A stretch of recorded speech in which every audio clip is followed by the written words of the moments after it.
मित्रांनो, आज आहे आपला दिवस दुसरा. आपण सकाळी लवकर उठलो, कोमट पाणी घेतलं, पण पाणी जरा जास्तच गरम झालं होतं. आणि त्यानंतर आपण केळी खाल्ली, त्यानंतर ओट्स घेतले आणि त्यानंतर आपण कॉफी पिऊन जिमला जाण्यासाठी शूज वगैरे घालून तयार झालो. काल मी पुस्तक वाचलं होतं. पुस्तकात एक मस्त वाक्य लिहिलं होतं की आयुष्यात आपल्यात सगळ्यात मोठी संपत्ती आहे आपली वेळ.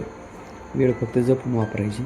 आणि त्यानंतर मग आपण जिममध्ये पोचलो. जिममध्ये पोचल्यानंतर वॉर्मअप वगैरे केलं आणि त्यानंतर आपल्याला बायसेपचे व्यायाम करायचं होतं. मग बायसेपचे आपण 3 सेट मारले. मग त्यानंतर आपण पोटाचा व्यायाम केला. पोटाचे 2 सेट मारले आपण. मग त्यानंतर आपण पोटात जरा वात येत होती, कारण लय दिवसात आपण ॲपचा व्यायाम केला. मग जिमच्या खाली आलो. जिमच्या खाली आल्यानंतर मग आपण जाताना केळी घेऊन गेलो घरी.